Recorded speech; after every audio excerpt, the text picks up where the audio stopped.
Quels sont les facteurs d'influence qui ont un impact positif sur le développement de l'enfant? Cette vidéo aborde les 5 piliers de l'éducation. Ce modèle répond à la question: de quoi mon enfant a-t-il besoin pour grandir et se développer de manière optimale?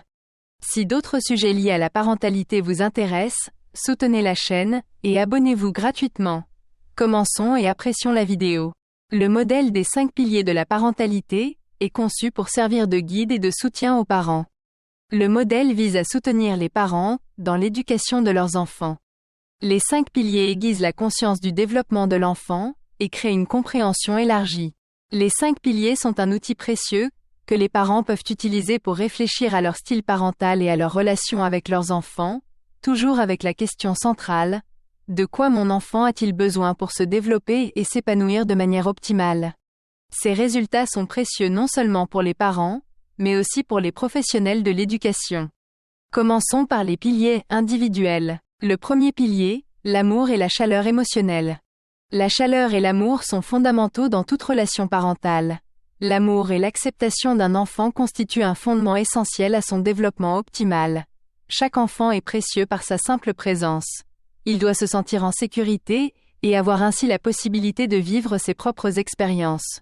L'amour et la chaleur peuvent s'exprimer de différentes manières, par exemple par le contact physique, l'attention, le regard, le réconfort ou un sourire, autrement dit par un intérêt sérieux et respectueux envers l'enfant. Le deuxième pilier, le respect. L'enfant perçoit, par l'attitude générale de l'adulte, qu'il est traité avec respect et dignité.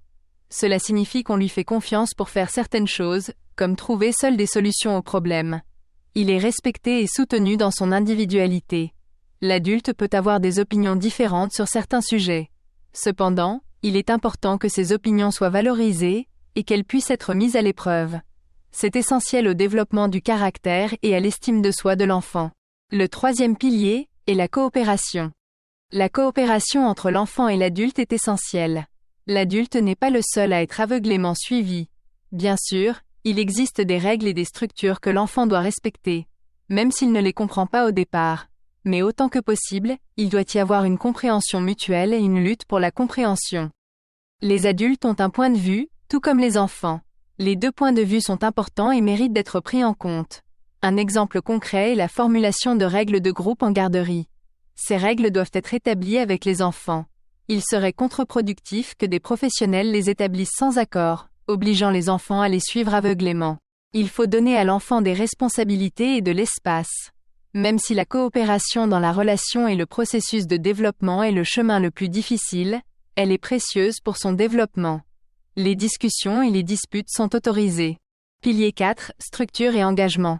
L'enfant doit pouvoir compter sur l'adulte et sur ses paroles. Les promesses doivent être tenues.